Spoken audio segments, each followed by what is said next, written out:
Dan pressed his foot gently on the gas pedal as the classic desert highway stretched out before him. The late afternoon sun painted the Arizona sky a hazy, burnished orange, and the iconic Route 66 sign faded from time glinted like a relic of a distant era. In the passenger seat, Rosie flipped through an old travel guide full of roadside oddities and forgotten diners. A single tumbleweed rolled across the cracked asphalt in front of them, caught in a gust of hot wind. They were headed west, chasing a half-formed dream of seeing California before life pinned them down with obligations they couldn't shake. A sense of freedom radiated from every stretch of that legendary road, but it was also tinged with a strange loneliness. They had passed no more than a handful of cars since they crossed the state line into Arizona.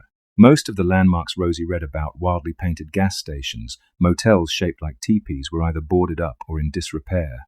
As the day inched closer to twilight, the sky turned a deeper shade of red, blending into purple shadows on the horizon. Rosie adjusted the volume on the old radio, catching a scratchy country station that drifted in and out with static. "Can you believe how empty this place is?" she murmured. Dan sighed, offering a faint grin. "It's not like the postcards, right? We're seeing the real Route 66, rosy deserted back roads and broken neon signs. Sort of charming in its own ghostly way." She nodded, feeling that peculiar hush of desert air. The wind slid around the car in gentle gusts. Then, through the sun's last rays, Rosie spotted a figure standing on the right shoulder of the road, a lone silhouette against the crimson sky. At first she thought it might be an older man or a drifter with a backpack, but as they drew closer, she recognized the shape was far smaller, a child. "Dan," she said, voice tense, "look." A boy in tattered clothes stood near a rusted guardrail, one thumb sticking out in a classic hitchhiking pose. He wore jeans with torn knees and a flannel shirt that hung loose off one shoulder. His hair was dusty and unkempt, sticking to his forehead in uneven clumps. "What the hell?" Dan whispered, slowing the car. The boy's clothes looked practically disintegrated. It was as if he'd been walking through the desert for weeks. Rosie's heart hammered at the thought of a child stranded out here, miles from the nearest town. As they pulled over, Rosie rolled down the passenger window. Heat flooded in, carrying the scent of sun-baked earth. "Hey," she called softly. "Are you okay? Do you need a ride?" The boy's face was blank, eyes dark. He gave no sign of acknowledgement, but after a moment he drifted forward and opened the rear door on Dan's side of the car. Rosie expected him to speak, to offer some explanation, but he only scooted onto the back seat, gaze slipping to the dashboard as though transfixed by its worn contours. Dan threw Rosie a worried look. "This is odd," he whispered. Then he turned in his seat. "Where you headed, kid? You got a name?" Silence. The boy's eyes were fixed on something invisible, his hands folded neatly in his lap. A small, involuntary chill crept through Rosie, but she forced a reassuring tone. "We can drive you to the next gas station or diner. Are your parents around?" Nothing, not a nod, not a shake of the head, just that unblinking stare. It rattled her. "Well," Dan sighed, "guess we'll keep going until we see somewhere open." He started the engine again, merging back onto the empty highway. Overhead, a single crow cawed, cutting across the darkening sky. Rosie settled into her seat, trying not to stare at the strange passenger in the rearview mirror. The boy didn't look frightened or distressed, he just looked blank, as if he'd turned inward and shut the rest of the world out. She told herself he was probably in shock, or maybe too shy to speak. For miles they traveled under a canopy of flaming sunset colors, the dusky light shifting to an inky blue. Eventually they spotted an old gas station up ahead. The neon sign blinked with a tired hum. Half the letters burned out. A small convenience store sat off to one side, offering refreshments, dusty postcards, and questionable restrooms. "Let's stop," Dan said, relieved. He guided the car alongside a single pump. "We'll see if they know anything about a missing kid." Rosie nodded. As they rolled to a halt under a creaking overhead lamp, she turned around, half expecting the boy to finally speak. "We'll just be a minute," she told him. "Then we can figure out where you belong." Still nothing. The boy's eyes were open but blank. Rosie felt a tug of dread. She and Dan got out, the desert wind carrying a faint smell of gasoline. A tall attendant in his late 50s peered at them from inside, then trudged out, wiping his hands on his overalls. "Evening," he greeted. His voice was rough and a large belt buckle glinted at his waist. "You folks traveling west?" Dan nodded, forcing a smile. "Yeah, going toward California. We picked up a kid a few miles back." He jerked a thumb at the car. "Quiet kid, maybe 10 or 11. Wears tattered clothes. Know anything about him?" The attendant's brow furrowed. He took a deliberate step toward the rear window, where he should have seen the boy. But as Rosie and Dan followed his gaze, their breaths caught in their throats. The back seat was empty. "What kid?" the attendant asked, a worried note creeping into his voice. I don't understand," Rosie gasped. She swung open the rear door. The seat was vacant, yet the center of the seat cushion was pressed down as if someone had been sitting there. Even worse, on the fogged section of the side window were tiny handprints, the shape of small fingers splayed outward. Rosie's skin prickled. Dan's eyes flicked to the attendant, who looked at the empty seat with alarm. "I swear," Dan stammered, "there was a boy here less than a minute ago." The attendant stared a moment longer, color draining from his face. Then he motioned for them to follow him inside. Rosie's legs felt numb as they walked into the shop, the fluorescent lights above casting a sickly glow on old shelves of motor oil and stale candy. Inside, the attendant turned to them, voice lowered as if he feared being overheard. "You're not the first to say that. People pass through here all the time, claiming they pick up a silent hitchhiker out on 66, a child in rags, never says a word." He took off his cap, running a hand over thinning hair. "That boy's been dead for decades, from what I'm told. A tragedy no one quite pinned down. Some say he died in a car crash. Others claim he was a runaway who never made it home. Either way, folks swear he still haunts these roads." Rosie clutched Dan's arm. She recalled the boy's vacant stare, the pressing silence in the car. "Are you serious?" she breathed. The attendant gave a grave nod. "Deadly serious. This area's full of stories. You ask me, that child's spirit is stuck, maybe looking for a family that never came." Dan cleared his throat, unsettled. "That can't be." He trailed off, recalling the way the boy had simply vanished. There was no point in debating. They had felt his presence. "I'm sorry," the attendant offered in a somber tone. "You two should be careful. Some folks who see him get real spooked, swerve off the road. Others never speak of it again. And sometimes—" He hesitated, eyes darting to the window. "Sometimes they say the boy follows them." A tense silence filled the small shop. Rosie couldn't shake the phantom touch of tiny fingers brushing the back of her seat. Dan exhaled, running a trembling hand across his face. "We just want to keep driving. Maybe find a motel." "Closest motel's about 20 miles west, near a tiny town named Fairview," the attendant said, pointing toward a dusty map pinned on the wall. "Not a big place, but it's open all night. Good luck." Before leaving, Dan paid for the gas, his nerves frayed. Rosie walked back out into the desert night, scanning every shadow for a glimpse of that frail figure. But the roadside was empty. A coyote's howl drifted across the wide expanse. When Dan turned the ignition, the radio burst into static, spitting noise. He turned it off with a muttered curse. They pulled onto the road, headlights carving out a narrow path through the darkness. Rosie tried to peer into the back seat again, her heart pounding, but it was empty. No sign of the boy. Still, a weight hung in the air, as if someone else lurked behind them. About a half-hour later, they found Fairview a ramshackle place with barely a dozen buildings on its main street. A single neon sign flickered above a humble diner. Next to it stood a weather-worn motel, Desert Haven. The letters D and H had burned out, leaving only a half-lit promise of a place to sleep. Dan parked by the small lobby, killing the engine. The night was still hot, but a breeze carried hints of cooler air. Both of them stepped out, feeling an odd sense of relief to be among some semblance of civilization.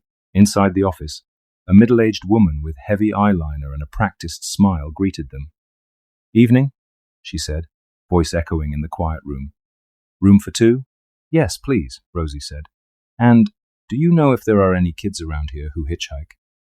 The woman's smile froze, and her eyes flicked from Rosie to Dan. Kids? Not likely. None that I've seen. She drummed her neon pink nails against the counter. We get all sorts passing through, but a kid on the side of the highway? That's trouble. Dan offered a small shrug, trying to keep the conversation casual. Someone we thought we saw earlier, probably just a weird misunderstanding. The woman handed them a key, returning a sympathetic smile. Well, I hope you folks can get some rest. Crazy stories float around these parts at night. They found their room number 6 set in a row of single-story units. A single yellow bulb buzzed above the door, attracting moths. The moment Dan pushed the key into the lock, Rosie felt a prickling sensation on the back of her neck. She couldn't help glancing over her shoulder. The parking lot was nearly empty, the sky above scattered with stars. Nothing out of the ordinary. But she could swear she heard the faint scuff of small feet against asphalt. The room was simple. A double bed with a worn comforter, a nightstand, a tiny TV perched on a dresser. Dan locked the door behind them. Rosie turned on a lamp which offered a weak glow. She dropped onto the bed, covering her face with both hands. Images of the boy flickering in her mind. This is insane, Dan said at last, taking a seat beside her. We literally had him in our car, and then gone. She nodded, biting her lip. Do you think it's true? That he's a ghost? Dan didn't respond immediately. He stared at the floor. I've never believed in stuff like that, but I can't explain it, Rosie. A quiet dread seeped into the room. Outside, the neon sign sparked and buzzed, casting shifting light across the curtains. Rosie felt sleepless, her thoughts circling the same question. Who was that boy, really? She grabbed her phone, half-heartedly searching for keywords online. Hitchhiking child Route 66. Ghost stories in Arizona. But the connection was spotty, and the websites that did load offered only rumor and folklore. Eventually, they turned out the light, each one haunted by the memory of a silent passenger. Rosie dozed in and out of shallow sleep, visions of tattered clothing and dark, unblinking eyes jolting her awake. At around 3 a.m., a noise outside startled her, a light tapping on glass. She sat up, pulse racing. Dan stirred beside her. What was that? He mumbled. Tap, tap, tap. Rosie's breath caught. It sounded like small knuckles on the room's window. She fumbled for the lamp, flicking it on. The tapping ceased. Dan rose from the bed, moving toward the curtains with cautious steps. Rosie wanted to stop him. Some part of her was terrified of what he might see. He pulled back the corner of the curtain. Beyond the glare of the motel's security light, only a flicker of movement showed near the side of the parking lot. Then, nothing. Could have been an animal, or the wind rustling a loose piece of metal. Dan let the curtain drop, exhaling shakily. No one's there. Rosie's heart took several minutes to calm, but she tried convincing herself it was all in her head. She lay back down, Dan's arm protectively across her shoulder. Still, the image wouldn't fade. A small silhouette standing at the window, wanting to come in. The next morning they left Fairview and continued west. A haze of dust clung to the road, the sun blazing overhead. Despite their disturbed sleep, neither of them mentioned the possibility of turning back. They felt compelled to push on, as if the open highway was a test of endurance. An hour in, they saw a rundown roadside cafe, a weathered sign reading home-style cooking. Dan parked in the gravel lot. Inside, a lone waitress with tired eyes welcomed them. They took a booth by the window, ordering coffee and toast. "How are you folks doing today?" she asked, taking their menus. Dan forced a half-smile. "Weird trip," he admitted. "Ever hear about a boy hitchhiking around here?" She paused, one hand resting on her notepad. "Boy?" Her lips pursed. Years ago, people used to talk about that. Some local legend of a kid who died out here on the road. Folks said he'd appear to travelers, then vanish. Creepy stuff. Rosie leaned forward. "What happened to him?" "No one knows for sure," the waitress replied. "Some say he was hit by a drunk driver. Others claim he ran away from home and collapsed in the desert, never found. The stories get jumbled, but the sightings, She trailed off, glancing out the window as if expecting to see the child standing there. "You're not the first to mention it, let's put it that way." When the waitress went to fetch their food, Rosie clutched Dan's hand. "This is too consistent. Everyone knows something." Dan nodded. "I just don't understand why we had the misfortune or luck to see him. You think he'll appear again?" Dan's shoulders tensed. "I hope not." But Rosie wasn't entirely sure she agreed. An odd part of her, a sympathetic side, felt the boy might be reaching out in some way.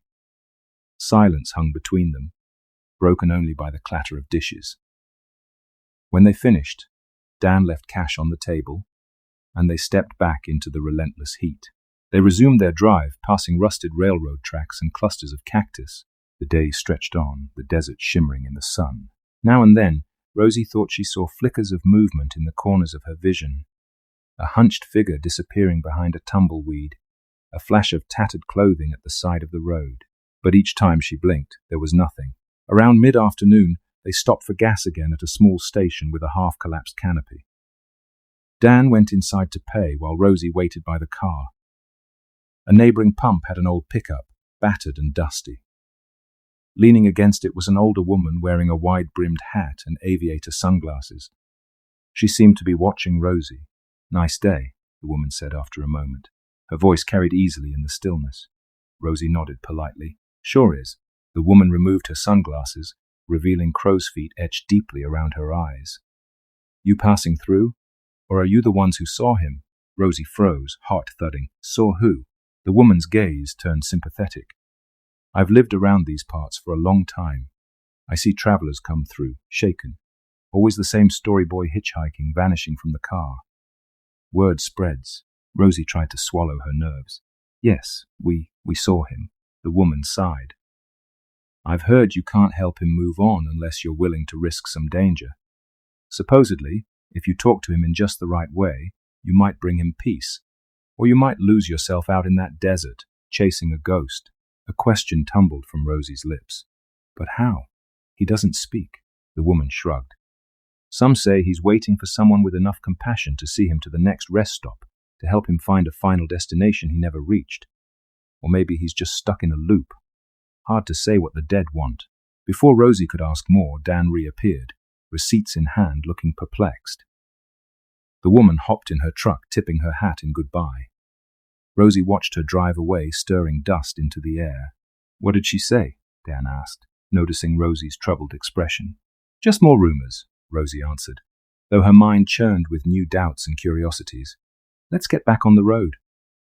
That evening, they found themselves in another small town. By now, Rosie's nerves were on edge.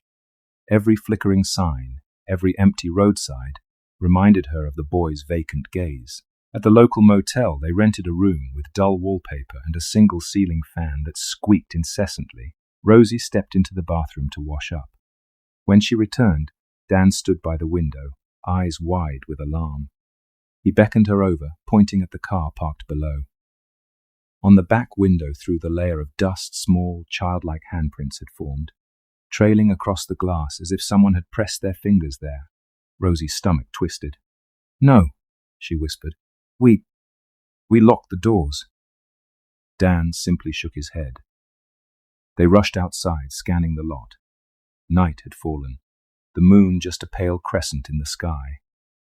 The handprints on the car were so distinct that Rosie could almost feel the boy's presence. Yet the door was still locked, with no sign of forced entry. After a tense moment, Dan wiped the dust off the window. "If I leave them there," he said, voice trembling, "I won't be able to sleep." They returned to their room, hearts pounding. Rosie recalled the older woman's words about helping the child move on. But how could they? He never spoke, never indicated what he needed. All they had were fear and unanswered questions. They slept fitfully, Dan snapping awake multiple times at the slightest sound.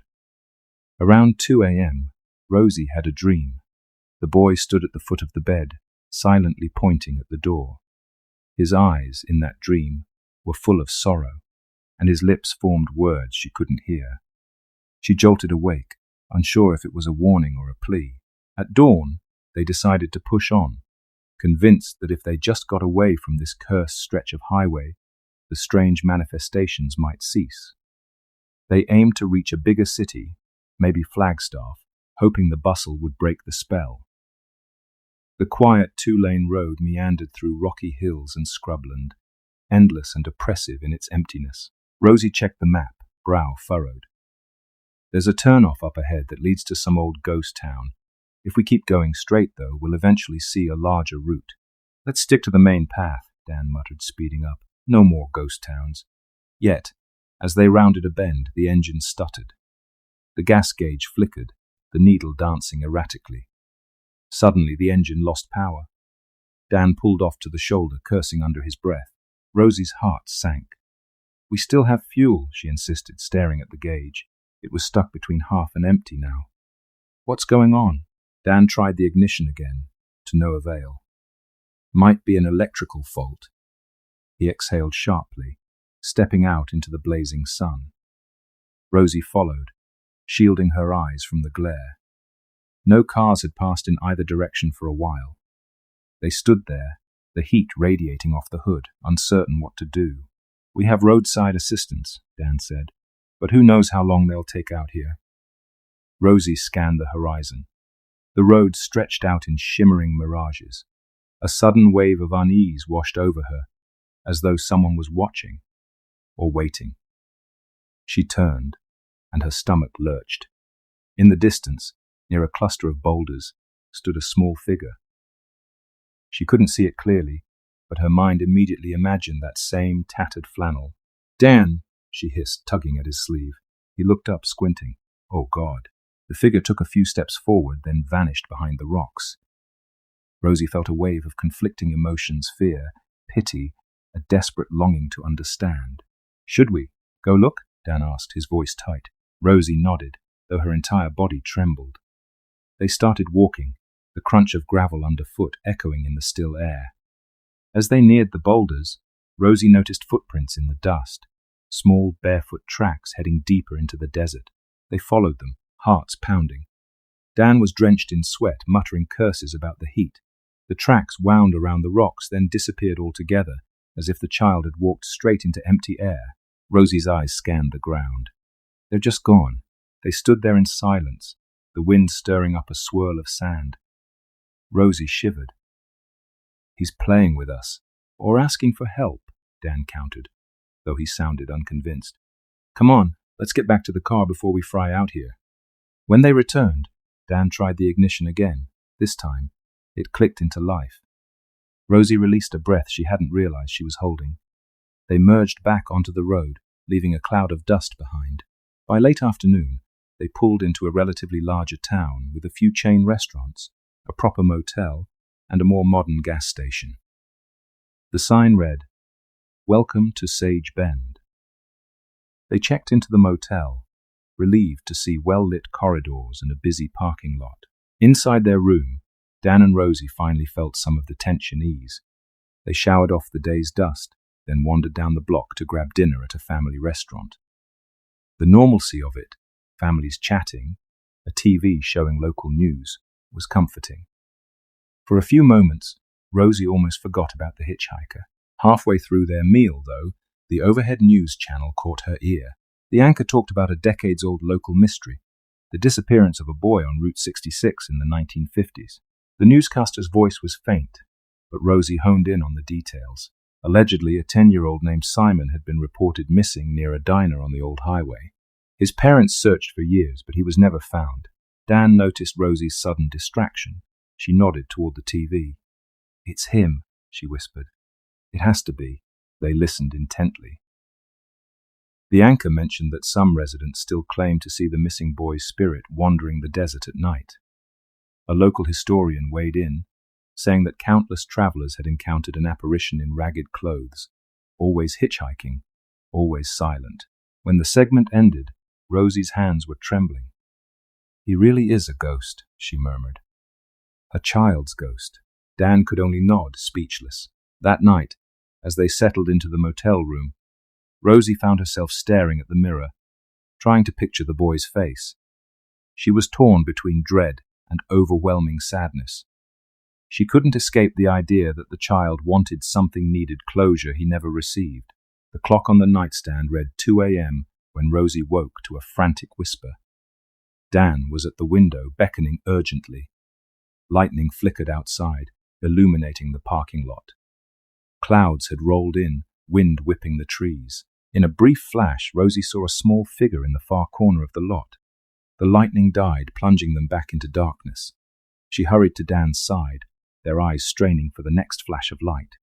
A burst of lightning came, revealing the boy standing under a flickering lamp, his clothes tattered, hair clinging to his forehead in wet tufts. The child lifted a hand, as though in greeting, or perhaps in farewell. Rosie's heart lurched. "I'm going to him," she said, half crazed with adrenaline. Dan grabbed her arm. "Rosie, we don't know what it wants." She swallowed hard. "Maybe I can help. We can't keep running." Before Dan could protest, she unlocked the door and stepped into the stormy night. Rain pelted her shoulders. She advanced toward the figure, feet splashing in puddles. Another flash of lightning illuminated the boy's face. He looked neither hostile nor friendly, just endlessly sad, eyes distant. "Hey," Rosie called, voice trembling. "It's okay." He didn't move. She drew closer, feeling the hair on her arms rise. Rain trickled down her neck. Dan hung back near the door, fear etched on his face. "I'm sorry," Rosie managed, her tone thick with emotion. "I'm sorry nobody helped you. Whatever happened. You don't deserve to be stuck out here." The boy blinked, a droplet running down his cheek. Rosie had the wild thought that he might speak, but nothing came. She took a few more steps. Thunder rumbled overhead. She extended a shaking hand. "If you need a ride or if you need peace, Her voice caught as the child vanished in a flicker, like a dying light bulb. One moment he was there, the next, only a swirl of rain. Rosie let out a shuddering breath, dropping to her knees on the wet pavement. Dan rushed over, wrapping an arm around her. They lingered a moment, letting the storm lash against them. It felt both heartbreaking and cathartic, like a final goodbye. Rosie's tears mingled with the rain. Back in the room, they toweled off in silence. Neither spoke of what they had witnessed. Neither questioned the reality of it. They just sat on the edge of the bed, hands clasped, absorbing the magnitude of that silent farewell. The following morning, the storm had passed, leaving scattered puddles that glistened in the sunrise. Dan and Rosie decided to finish their trip, pushing through the last leg of Arizona into California. The desert, once oppressive, now felt strangely hollow. No fleeting silhouettes appeared in the rearview mirror. No tapping on the windows. As the miles unspooled behind them, Rosie sensed a bittersweet finality.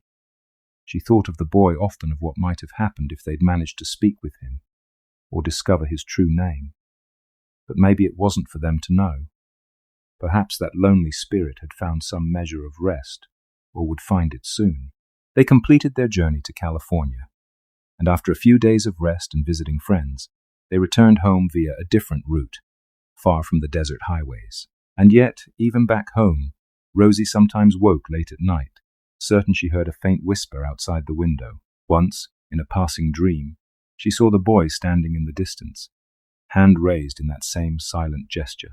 In the weeks and months that followed, they told only a handful of people, close friends, who might believe them about the eerie child on Route 66. Most listeners offered nervous laughter or polite skepticism, insisting they'd been exhausted or tricked by hallucinations. But Dan and Rosie never once doubted the memory of those dark, distant eyes and the imprint of small hands on a fogged-up car window. Sometimes Rosie couldn't help but search for news articles about missing kids on Route 66. Old stories of tragedies lost to time. She always returned to that brief news clip, the name Simon echoing in her mind. She wondered if he'd ever find a family to guide him home. Maybe each time a pair of kind travelers stops, they bring him a step closer to rest. Or maybe they simply become part of his endless loop of sorrow. If you drive down that lonely stretch of Route 66 in Arizona at twilight, keep your eyes on the shoulder. You might see a small figure with frayed clothes and a solemn, silent stare. If you do, you'll feel a chill run up your spine and an inexplicable urge to help. But be warned. Once you open your door to let him in, he may imprint on you, leaving behind tiny handprints on the windows, footprints in the dust, and the lingering sense that he stands just behind you, quiet as a shadow. Perhaps he's waiting for one final ride to break the cycle, or maybe he's trapped in a tragedy that has no end. If you're brave or foolish enough, you might pull over, invite him to climb into the back seat and try to speak to him. He'll stare at the dashboard, never answering. You'll drive on, nerves stretched tight until the moment you glance away and turn back only to find the seat empty. Yet on that seat, you might notice a slight indentation, and on the fogged glass, the imprint of tiny fingers left behind.